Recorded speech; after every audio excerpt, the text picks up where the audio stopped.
all, welcome to the show. இன்னைக்கு நம்ம சேனல்ல stuffed egg bonda எப்படி பண்றதுன்னு பார்க்கலாம். ஃபர்ஸ்ட் வேக வச்ச முட்டையை உரிச்சு இந்த மாதிரி கட் பண்ணிக்கோங்க. இப்போ மஞ்சள் கரு தனியா வெள்ளை கரு தனியா பிரித்து வச்சுக்கலாம். அடுத்து முட்டபோண்டாவோட ஃபில்லிங் பண்ணுறதுக்காக கேஸில் ஒரு பேன் வச்சுட்டு அதில் 1 டேபிள் ஸ்பூன் ஆயில் சேர்த்துக்கோங்க. ஆயில் ஹீட் ஆனதுக்கப்புறமா நம்ம வச்சுருக்க இஞ்சி, பொடியாக நறுக்குன பாதி வெங்காயம் அண்ட் கருவேப்பிலை சேர்த்து நல்லா வதக்கிக்கோங்க.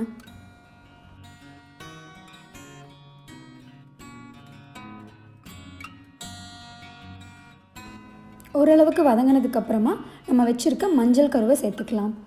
இது இந்த மாதிரி உடச்சி விட்டுக்கோங்க.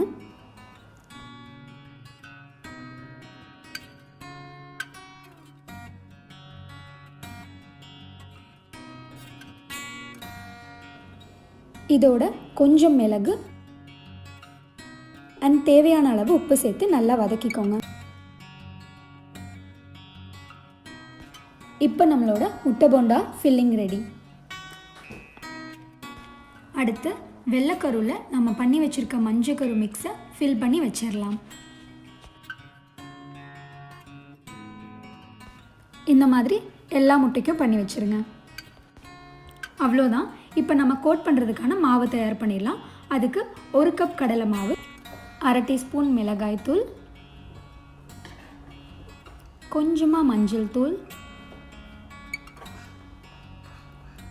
1/2 டீஸ்பூன் கரம் மசாலா, கடைசியாக 2 டேபிள் ஸ்பூன் அரிசி மாவு சேர்த்துக்கோங்க. ஸோ நம்மளுடைய முட்டை போண்டா ரொம்ப கிறிஸ்பியாக வரும். இப்போது தேவையான அளவு உப்பு சேர்த்துட்டு நல்லா மிக்ஸ் பண்ணிக்கோங்க.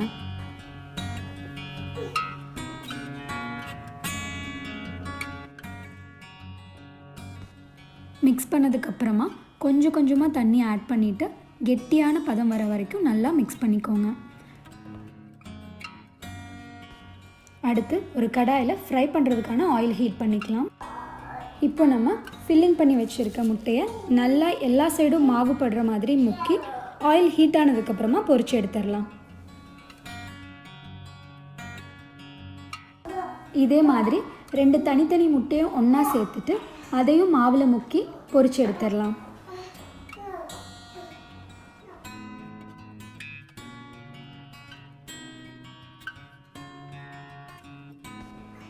நம்ம முட்டை போண்டா நல்லா மொறுன்னு வர வரைக்கும் மீடியம் ஃப்ளேம்லேயே வச்சு நல்லா பொரிச்சு எடுத்துருங்க.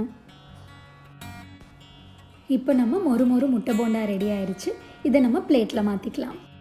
நம்மளோட மொறு stuffed egg bonda ready.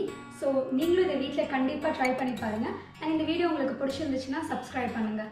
Thank you.